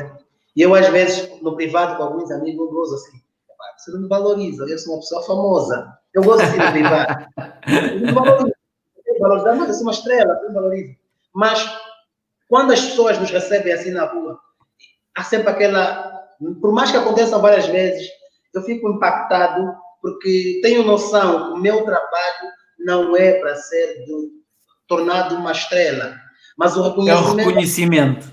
quando as pessoas tocam, e eu sinto feliz porque às vezes as pessoas olham assim: esse rapaz aparece na televisão, tem 3 livros e fala conosco como se fosse uma pessoa igual a nós. Já se dizia, eu digo: eu sou igual a vocês, eu sou do povo, eu vim do povo e eu faço parte do povo. Portanto, isso para mim também é autoridade, e eu aprendi que conhecimento é poder e o poder é para ser exercido. Portanto, o nosso trabalho foi devidamente exercido, o nosso conhecimento, desculpa, foi devidamente exercido e tem havido um tal reconhecimento daquilo que nós fizemos. Hoje, eu sou considerado como o primeiro, vamos dizer assim, escritor de direito de desporto, o primeiro advogado esportivo na prática como tal. As minhas obras são referência. Tive o privilégio de trabalhar para a feitura da primeira legislação desportiva. Tenho o privilégio de estar a contribuir numa outra segunda legislação desportiva. Tive o privilégio de representar alguns clubes e grandes jogadores em processos desportivos importantes, e o nosso escritório também tem sido a referência para os processos desportivos. Em muitos casos de conflitos esportivos, nós emitimos pareceres públicos. Portanto, é a tal referência. E para nós é uma honra que chegamos nesse nível. Olha, Egas, quais são as tuas 3 maiores referências a nível mundial de qualquer área e porquê? 3. A minha primeira referência é o meu pai. O meu pai, eu cresci sendo um fã, confesso, do meu pai. E por acaso, meu pai hoje é o meu maior fã. Ele diz mesmo: ele é o meu maior fã. E meu pai sempre foi um grande homem, batalhador, sempre foi um pai muito amigo, muito presente. E eu entendo que um verdadeiro pai consegue formar um verdadeiro homem. Porque é preciso trabalhar no homem desde ter a idade, para que ele siga o verdadeiro caminho. Meu pai sempre foi a minha principal referência. Uma segunda referência, eu tenho poucas referências no mundo do direito, vou ser sincero. Eu disse qualquer área, qualquer área. É estranho porque as pessoas às vezes olham a minha dedicação e paixão pelo direito. E quando perguntam uma referência, eu quase que nunca cito alguém ligado ao direito. Há um cantor em Angola que eu cresci como fã, confesso, que é o Big Nelo. Eu costumo dizer, ele é um exemplo de gestor de carreira. Está com 50 anos, fez parte da maior banda de rap em Angola, que são os SSP. Eu sempre olhei para ele como uma referência. Uma pessoa organizada, nunca teve em polêmica, vem de uma boa família, podia ter sido qualquer outra coisa ligada ao poder público, mas não seguiu a sua paixão. E eu usava o estilo de vida dele, ou seja, a luta pela sua causa, pelo seu sonho, para o meu mundo como profissional. Um terceiro profissional a nível mundial. Só me pediste 3, eu ainda tenho 2. Se quiseres, podes dar mais. Eu vou dar o terceiro. Eu costumo dizer, eu sou um messiano. Eu sou um adepto do Barcelona, um fã confesso do Messi. Se eu tiver que discutir com qualquer um, eu vou dizer que o Messi é o melhor do mundo, sempre, etc, etc. Mas eu sou, mais do que isso, eu sou uma pessoa muito justa. Eu digo a todo mundo, e já gozaram comigo, eu tinha que falar do Messi, eu tinha que falar. Mas para o meu amigo madrilista, o merengue, eu vou dizer assim, e eles hoje vão perceber o quanto eu respeito o Cristiano Ronaldo. Para mim, o Cristiano Ronaldo é o maior exemplo mundial, digo assim mundial, de um verdadeiro profissional. Para qualquer área, Cristiano Ronaldo é um trabalhador obcecado. Mesmo nos seus 35 anos de idade, cuida do seu corpo. É o primeiro a chegar, é o último a sair. É um profissional que volta e meia está a incentivar outros. É um super filho, pai, marido. Então, às vezes, quando as pessoas dizem, e não vou falar da vida pessoal dele, vou falar da vida profissional. Para mim, como profissional, é excelente. E quando às vezes alguém diz, não, o rapaz é marrento. O Alexandre, tu não convives com a pessoa e queres fazer juízo pessoal deste. Não faz sentido. Se nós quisermos avaliar a pessoa, você tem de avaliar daquilo que você viu, daquilo que você conhece. E as pessoas não são iguais.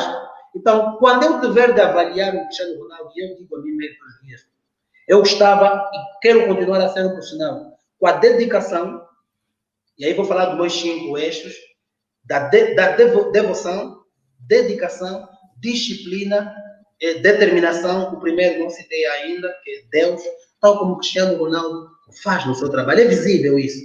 Portanto, é um exemplo, e digo isso para todos os portugueses que estão a seguir, deviam amar muito mais o Cristiano Ronaldo. Ele merece. Ele merece.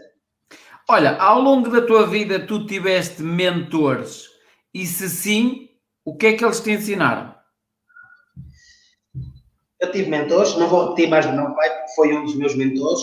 Eu fui conhecendo muitas pessoas nos últimos anos, e é como dizem, né? Naquela fase, quando tu estás a crescer, vão surgindo pessoas, e para o nosso crescimento, cada pessoa vai exercer o seu papel.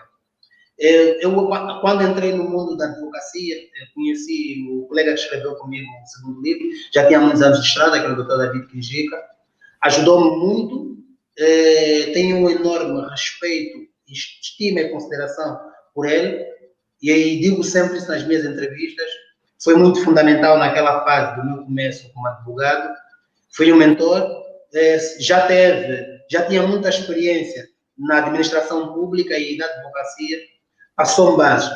Em termos profissionais, nós somos muito diferentes, mas buscamos sempre os mesmos fins. E eu nunca quis agir como ele, porque a forma de olharmos para a vida, para o trabalho é diferente. Mas aprendi muito. Via dele, conheci outras pessoas que hoje ainda fazem parte da minha vida. Um deles foi meu administrador numa instituição, convidou-me para um projeto, que é o Dr. Cesário Batista. Foi um pai, por acaso, deu-me muita visão para os negócios que eu tenho hoje. Quando eu estava escrevendo na altura, ele deu-me um toque. Por que não abres a empresa de agenciamento de jogadores, já que tu gostas muito disso, vai te ajudar muito? E quando eu abri essa empresa, elevou muito a minha fasquia. Foi uma porta para o mundo do desporto angolano. Eu consegui entrar para os jogadores, para os dirigentes. Então, ele deu-me um toque muito fundamental na minha carreira e eu tenho ele até hoje como um pai. Volto-me a ter uma situação, digo para ele, pai, como é que eu faço aqui assim, assim, assim? Então, são pessoas que eu pego o meu telefone, ligo para pedir conselho. A outra, que é um grande amigo, também ligado ao desporto e ao dirigismo público, é o senhor Anselmo, o doutor Anselmo Monteiro, que hoje é um dos meus melhores amigos, apesar da diferença enorme de idade, muito mais velho de mim, é alguém que eu tenho como uma referência na ética, na paixão que tem pelas pessoas, a forma como lida com as pessoas. Eu gostava de dizer, eu às vezes digo, gostava de ter a paciência, a dedicação que ele tem pelas pessoas. Portanto, é alguém que eu tenho uma enorme estima e é uma referência para mim. E eu digo assim, eu não tive muitos servidores públicos como espelho. Hoje esses 3 são pessoas que para mim são verdadeiras referências. Nas minhas longas viagens, eu conheci outras pessoas. Eu quando conheci o Alexandre Mestre também, eu olhei, uau, esse cara está longe no direito de desporto. E eu acho que aqui é onde eu vou ter de chegar. Então, depois conheci o Luís Paulo Relógio, trabalhou comigo, foi ele quem fez a revisão do meu trabalho de fim de curso. Tivemos contatos, vários contatos nas minhas vidas para Portugal. E depois convidei-o para assinar a sinopse do meu livro. Aceitou, é uma pessoa afável. O pessoal foi muito super aí. No Brasil, conheci o Leonardo do IBDD, é um amigo também, sempre disponível para aquilo que eu precisei. Sempre estive lá nas atividades do IBDD, portanto, tenho um enorme respeito por essas pessoas. Fui conhecendo o direito de desporto nas outras realidades por culpa dessas pessoas mesmo. Portanto, eu quero mais ir para lá, conhecer a pandemia que acabe rápido. A essa altura estaríamos em congressos, porque é muito frequente a essa altura ter os congressos de direito de desporto. Eu gostava de estar lá, portanto, infelizmente não conseguimos. Olha, vamos então entrar na sétima base de sucesso que tem a ver com o foco. Na escala de 1 a 10, onde é que te colocavas, Egas, e porquê? E qual é a importância dessa, ou neste caso, do foco no teu dia-a-dia, no teu trabalho? Os professores no meu ensino médio diziam que eu não dou a nota máxima, que era 20 valores, porque um valor é meu, porque eu acho que alguma coisa deve estar errada. Dávamos a nota. E eu, como não sou professor, para mim mesmo nesse caso, e por conhecer bem a mim mesmo, eu diria que dou 10. Dou 10 porque quem me conhece sabe que eu sou uma pessoa jovem muito focado naquilo que eu quero. Tenho noção que nem sempre vou conseguir as coisas de primeira, mas eu não desisto. Podes me dar, posso levar o tempo que for necessário. Eu tracei um projeto e vou dizer, eu vou conseguir.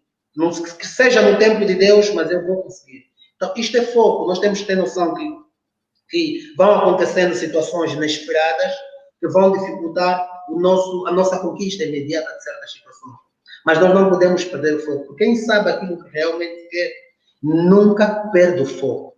E eu sou 10, 100% de 100, vamos assim dizer, 100% da vida, desculpa, focado naquilo que eu realmente quero. São palavras que fazem parte do meu dicionário: foco, disciplina, determinação, força, fé, e eu todos os dias alimento o meu interior com isso. Tu focas-te, por exemplo, em dizer não ao que te faz perder tempo? Sim, sim, sim. Mas é algo que tu treinaste ou sempre foste assim? Eu penso que, como disse, houve uma altura da vida que eu tive que perceber o que é que eu realmente queria da minha vida, o que é que eu queria ser. E quando descobri o meu verdadeiro sentido de vida, eu tive de aceitar abrir mão de certas coisas. Alexandre, eu hoje não frequento discotecas e tenho dificuldades. Se eu for a uma festa, eu vou ter sono por volta das 9 da noite. Porque chegou uma altura que eu percebi que aquilo que eu queria, isso me tirava o foco. Portanto, para que eu às vezes estou à noite em casa, estou a dormir, 5 horas, por exemplo, acordo, bate-me uma inspiração para escrever, Alexandre. Eu vou sentar no meu computador de casa e vou escrever. Isto é o quê? Eu estou a dormir a pensar nos meus sonhos. Estou a dormir a pensar nos meus objetivos. Isso é foco. Eu também podia acordar, por exemplo, às 5 horas da manhã e pronto, e procurar um amigo, por exemplo, para sair, vamos para a praia de manhã cedo, é muito bom ir para a praia. Mas há momentos que eu dizer, não, eu às vezes chamo a mim mesmo de um leão solitário, porque eu me considero um leão por causa da força e solitário porque eu gosto muito de estar no meu mundo. Porque no meu mundo eu consigo ter uma visão ampla do mundo de todos. Eu consigo entender o que é que realmente o mundo espera de mim. Onde é que eu posso atacar como um leão solitário? Quem é que eu posso atacar? Quem é que eu posso ajudar? Tanto, para mim, foi com isso. Eu tive de trabalhar, que me acho muito bem, eu tive de trabalhar isso a mim mesmo. E hoje eu não perco foco.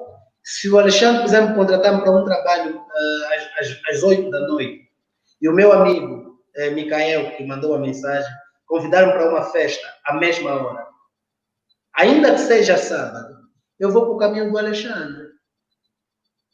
Porque eu sei que a festa Prioridades. não é prioridade para mim. Na festa eu vou cansar-me, no trabalho vou cansar-me na festa, não terei retorno, no trabalho eu vou cansar, mas vou ter retorno. há uma frase que eu uso muito: trabalha como está, viva como rei. E eu digo assim: eu para viver como rei tenho que trabalhar muito. E se tenho trabalho às 8 da noite, não posso ir à festa às 8 da noite, mas posso ir, por exemplo, à praia às 10 do dia seguinte, com o dinheiro que eu ganho desse trabalho. Para mim, isso é foco. Olha, para finalizar este ponto do foco, tu és uma pessoa que se foca, por exemplo, quando está a planear, a fazer trabalhos de planeamento em curto, médio ou longo prazo? Eu tenho um projeto, eu desenho sempre curto, médio e longo prazo. Sempre foi assim. Mas, via de regra, eu faço um projeto de 5 anos e os renovo de 5 em 5 anos. Dentro dos 5 anos, eu vou estabelecendo prioridades. Por exemplo, eu quando comecei o meu estágio, eu disse: olha, eu tenho mais ou menos 18 meses para terminar, tenho até 2000, tenho mais ou menos 1 ano ou 3 anos para ser independente, profissionalmente, cientificamente, porque eu tenho que criar minhas próprias ideias, e depois conseguir a minha sustentabilidade financeira. Gizei um programa. E eu às vezes dizia: Alexandre, que eu tenho de ser rico. Na altura dizia: eu quando chegar aos meus 35 anos eu tenho de ser rico. Cheguei aos 35 não sou rico. Pelo menos financeiramente não sou. Mas consegui a estabilidade financeira necessária para viver. Mas eu percebi que, como disse no princípio, que o segredo da nossa felicidade não era ser rico. Ou seja, o que é a riqueza, como perguntou Bob Marley, perguntou ao jornalista, é quantos milhões eu tenho de ter para ser rico? Ser rico às vezes é o quê? É ver os filhos alegres, é poder tirar umas férias bonitas, não é ter 1.000 milhões na conta, claro, gostava de ter, mas não é isso o nosso sentido de riqueza. Portanto, foco, também falamos sobre foco, é exatamente isso. É nós sabemos onde é que nós estamos aí. Eu, Gisei Sigil, sempre mostro nos meus programas a curto, longo e médio prazo, mas sempre 5 anos. Dentro dos 5 nós vamos estabelecer as metas. Olha, vamos então pegar numa parte final da nossa conversa, mas agora a brincar falando a sério. Vamos imaginar que tu és uma equação. Terias que tirar as 7 bases que falámos até aqui. Esquece as 7 bases e terias que acrescentar uma oitava. Qual seria essa oitava e porquê? Porque é essa que te faz diferente de toda a gente. E é essa que vai completar o teu ADN. Eu penso que a autenticidade, podia dizer, autenticidade, vamos tentar construir essa tal autenticidade. Nós vivemos numa sociedade que não é fácil para jovens como eu crescerem e prosperarem, como jovens sem ter um suporte de pessoas financeiramente poderosas. E eu, quando resumo a autenticidade, é para falar de quê? Sonho, os meus sonhos, viver a minha maneira, acreditar no impossível. Por isso é que eu prefiro resumir autenticidade ou ousadia. Para mim, daria no mesmo. Então, vou usar a palavra muito mais bonitinha, autenticidade. Eu me considero uma pessoa autêntica. Por exemplo, quando as pessoas me diziam que eu não conseguiria sobreviver como especialista em direito de esporte, o meu presente contraria. Os meus maiores processos, em termos financeiros, são ligados ao desporto. Quase tudo o que eu consegui hoje é da advocacia, mas da advocacia voltada ao desporto. Por quê? Porque eu consegui me tornar dono desse mercado em Angola. Mas tenho noção que vão surgindo outros. Vão ter que dividir o mercado comigo. Eu vou perder alguns para essas pessoas. É a lei da vida. Portanto, mas quando comecei, o normal era um jurista querer ser civilista só, na genérica, penalista, ou especialista em direito administrativo. Eram os ramos com maior saída em Angola. Mas, Alexandre, esses ramos de direito já tinham donos, assim, entre aspas. Eu disse, eu vou falar direito penal, quem vai ouvir o Edas Viegas? Ninguém. Vou falar direito administrativo, quem vai ouvir o Edas Viegas? Então vou inventar o meu mundo. Foi assim que eu pensei com o direito de esporte. Tornaste o primeiro no teu mundo. O primeiro do meu mundo. Por mais que alguém amanhã faça melhor, vai ter que passar naquilo que eu já fiz. Vai ter que beber um pouquinho da minha experiência. Depois, eu mesmo no meu mundo, tive que perceber que tinha que sair da caixa, para ir aprender com os outros que já estão mais avançados. E foi o que eu tenho feito. Olha, vamos imaginar que a maior empresa do mundo de publicidade chegava à tua beira e dizia-te assim: ó Egas, vais ter a hipótese de colocar uma mensagem tua num spot publicitário que vai estar em mais de 200 países durante 8 dias em todos os painéis físicos e digitais. Qual seria a mensagem que tu gostarias de passar para o mundo e porquê? Assinado Egas Viegas. E quem segue as minhas redes sociais, há uma frase que eu uso sempre e não podia deixar de usar aqui, já disse. E eu vou explicar o porquê. Trabalhe como escravo e viva como rei. Trabalhe como escravo por quê? Porque às vezes as pessoas pensam que as pessoas que estão a sonhar ou estão na luta pensam que os homens de sucesso, ainda que tenham vindo de famílias ricas, chegaram lá de forma fácil. Não, nós não podemos subestimar a trajetória dos outros, cada um tem a sua. Claro. O trabalhar como escravo pressupõe não invejar o que o outro conquistou. Focar em ti mesmo, lutar duro para que você consiga os teus nobres objetivos. E viver como rei é o quê? Fruto do teu próprio trabalho, você tem que desfrutar.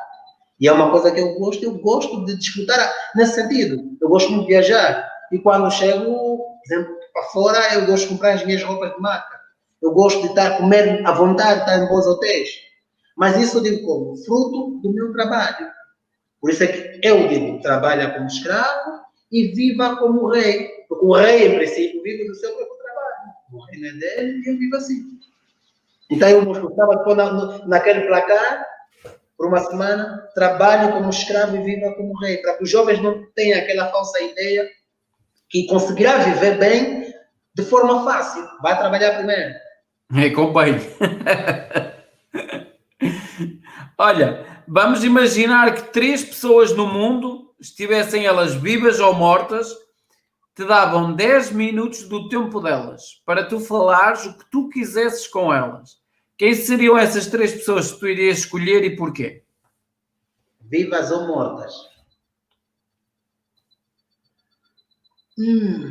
Vamos lá ver. Há uma pessoa há um cantor que eu gostava muito de interpretar com ele, mas está vivo, numa situação muito difícil, que é o R. Kelly, Robert Kelly. Eu acho que o R. Kelly é daquelas pessoas, daquele talento que nasce de 25 a 25 anos. É uma pessoa super iluminada que eu acho que desviou-se do seu caminho. A quem não gosta hoje de ouvir, por causa da sua trajetória e etc., as polêmicas. Mas é daquelas pessoas que eu gostava de tocar assim e dizer: tu foste um escolhido e ainda tens tempo de voltar. Porque eu, quando ouço, cresci a ouvir o R. Kelly, tu ouves um gospel, tu sentes o dom natural que aquele cantor tem. Tu ouves um R&B, tu sentes o cantor. Eu dizia sempre, era das pessoas mais completas, dos cantores mais completos que eu vi nessa vida. Eu gostava muito. Outro, mais pela veia dele visionária, é o Jay-Z. Eu digo, Jay-Z é um fora de série. Eu chamo ele dono do game, dono do jogo. Eu busco muito, às vezes, os cantores, porque a música me inspira, eu gosto de música. E eu, às vezes, Jay-Z é um exemplo de sucesso. Eu ouço Jay-Z, vejo a história dele. É daqueles profissionais que tu eres assim, no começo da sua trajetória, não era, se calhar, dos mais esperados para ser o que é hoje. Ele conseguiu construir o seu império com muito trabalho, não foi só talento. Era daquelas que eu gostava de sentar assim e ouvir dele. Muito mais. Outra pessoa que eu gostava muito de estar com ele a essa altura, deixa-me lembrar, os mortos mesmo já. Queres ressuscitar mortos? Tu é que sabes. A escolha é tua. Escolha minha, né? Escolha minha. A outra pessoa que eu gostava. Vou lembrar o falar de um político. Está vivo. Barack Obama. E hoje estamos a falar do Joe Biden. E não vamos conseguir falar de Joe Biden sem falar do Obama. A saída dele nessa fase da campanha foi fundamental. Também acredito que sim. Eu entendo pouco de política, vou ser sincero, mas o pouco que eu vi da saída do Obama, o Obama revelou caráter. Quem lembra do princípio do mandato do Trump, eles tiveram choques, porque o Trump provocou primeiro, e o Trump mexeu em muitos projetos bons que o Barack Obama trabalhou. E no espírito do americano, primeiro americano, o Obama soube respeitar o mandato. E quando chegou a fase da campanha, é normal como americano a escolher o seu candidato e apoiar. E ele foi chave. E uma das coisas que mais chamou a atenção, das coisas que mais chamou a atenção no Obama, é que fala-se muito de racismo e etc. E muita gente teve a falsa ideia de que agora a América tendo um presidente negro, os negros estão mais protegidos. Obama soube ser presidente dos americanos, não dos negros. Eu não gosto muito dessa conversa de racismo. Eu costumo dizer porque quando se fala muito sobre isso, dá-se espaço aos racistas. E Obama soube ser presidente, porque se ele tivesse aquela veia muito a proteger só os negros, iria criar divisões. E hoje nós olhamos, é um presidente muito respeitado, se calhar vai ser sempre lembrado como um dos melhores presidentes da história dos Estados Unidos, porque ele soube integrar para mim sempre foi o melhor dos Estados Unidos. Sim, por isso é que eu acho que a entrada do Joe Biden é para recuperar o trabalho que o Obama fez.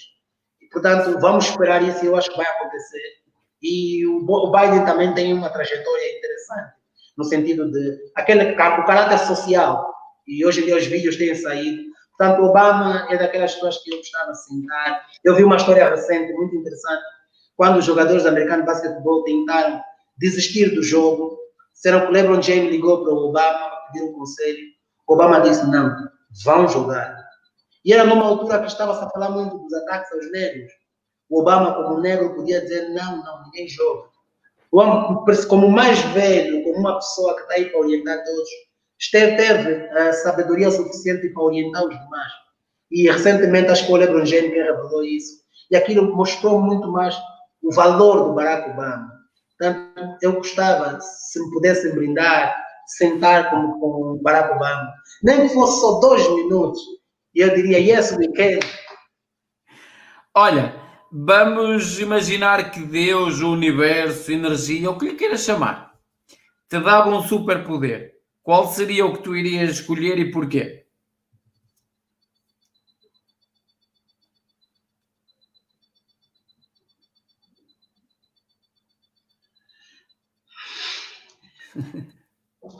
Eu às vezes digo para as sociedades como as nossas que precisamos de mais humanos no poder político do que políticos.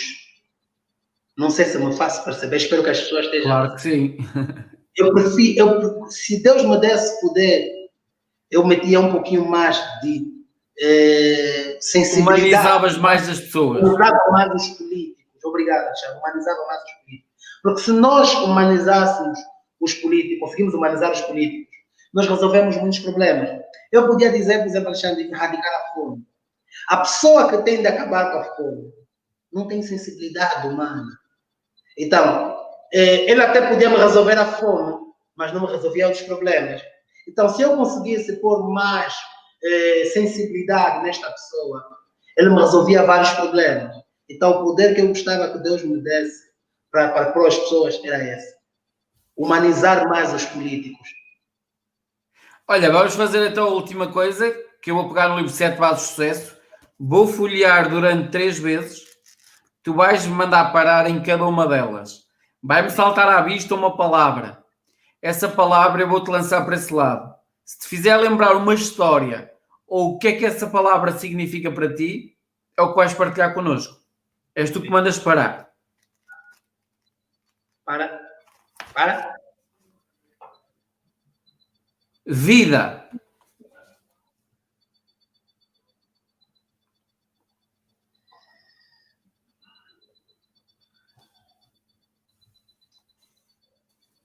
A vida, vou dar um significado melhor. É um intervalo entre o nascimento e a morte. Vamos à segunda. Para.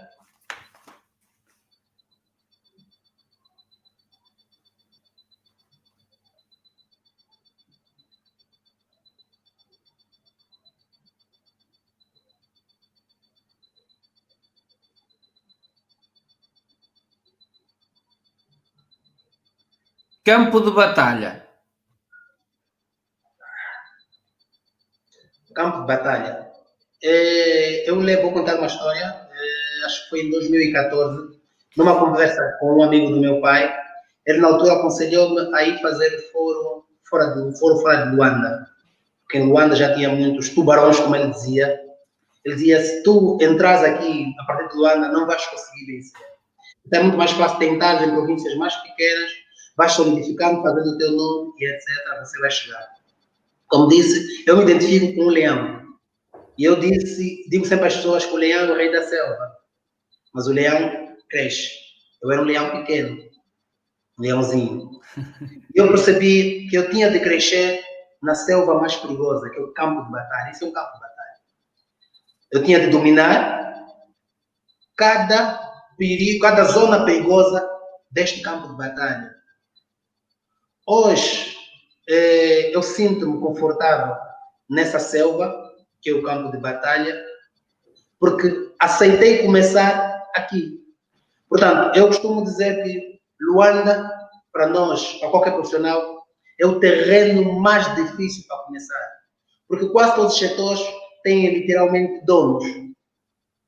Então, para conseguir te fazer nesses mercados, você tem de ter tal network que muitos falam, ou você tem de ser uma pessoa especial, escolhida, para poder andar. E eu acreditei que eu não tinha poderes, como os outros, pessoas influentes, mas eu era uma pessoa especial, escolhida para vencer. E era aqui onde eu tinha de começar, e era aqui onde eu tinha que ser, onde tinha que vencer. E foi aqui onde Deus me honrou. Portanto, campo de batalha para mim, Luanda. Vamos então à última. Para. Visão. Alguns amigos chamam visionário. E por acaso a minha primeira empresa chama-se EV Visão Desportiva. Egas Viegas Visão Desportiva. Algumas pessoas chamam visionários, mas às vezes dizem, deixa-me usar o termo mais terra-terra. Esse gajo foi um visionário. Enquanto nós estávamos a dormir com o direito administrativo, ciências políticas e etc., o gajo criou, foi num ramo de direito onde ninguém pensava. Para mim, isso é visão. Para mim, essa é visão. Eu tive a sorte de ser visionário, criar o meu próprio caminho. Portanto, a visão é fundamental para qualquer profissional. Por exemplo, numa fase como essa, em que eu sinto que a minha carreira está num bom pedestal, eu tenho que ter visão para tomar decisões daqui para frente. Porque o mais fácil não é atingir o sucesso, é gerir o próprio sucesso. E para que nós possamos gerir bem o nosso sucesso, nós temos que ter também visão. Eu hoje vou tendo muito cuidado. Por exemplo, nós estamos aqui dentro de uma entrevista, eu vim para o escritório porque se eu estivesse em casa, os meus filhos a fazer confusão, não conseguíamos fazer o nosso trabalho. Eu tenho noção, por exemplo, que é uma oportunidade para que eu possa, né, essa entrevista, é uma oportunidade para que eu possa também mostrar o meu trabalho para outras pessoas que estão fora de Angola. Por isso é que eu agradeço muito o convite. Isto também é visão. Às vezes, há um colega que diz, às vezes a vida nos dá um chouriço para que nós lá para frente possamos ganhar um porco. Portanto, é uma entrevista pequena, vamos dizer uma entrevista, não temos retorno financeiro, mas é uma porta que se abre para que outras pessoas conheçam o nosso trabalho. Isto também é o que? Isto requer visão. O teu trabalho é interessante. Eu não podia fechar as vistas e não aproveitar essa soberana oportunidade, que para mim é uma honra. Olha, Egas, onde é que nós te podemos encontrar nas redes sociais, se tu assim o entenderes? Facebook, Egas Viegas. Instagram, Egas Viegas, também não muda. YouTube, Egas Viegas, advogado esportivo. Também pode encontrar-me através da página do escritório, Sociedade de Advogados. Temos a página no Twitter, temos no Instagram, temos no Facebook. Twitter, Instagram, Facebook, já são as três. Não sei se ainda deve ter mais uma. Já temos o nosso website. Salvo erro, vai ser lançado na próxima semana. Estamos à espera do vídeo promocional, que é um website inovador, também é mesmo evsociedade.advogados.com, não, peço desculpa, .com, peço desculpa, porque essa é uma parte que gera a administração, sociedadeadvogados.com. Portanto, Olha, pode chegar para mim. Egas, quero-te agradecer de fundo de coração esta conversa de 1 hora e 45 minutos, onde partilhaste o teu mindset, onde neste momento também disponibilizaste o teu tempo, estando tu em Angola e nós em Portugal, e dei agradecer-te porque aí faz diferença de 1 hora a mais, e obrigado por esse tempo que disponibilizaste.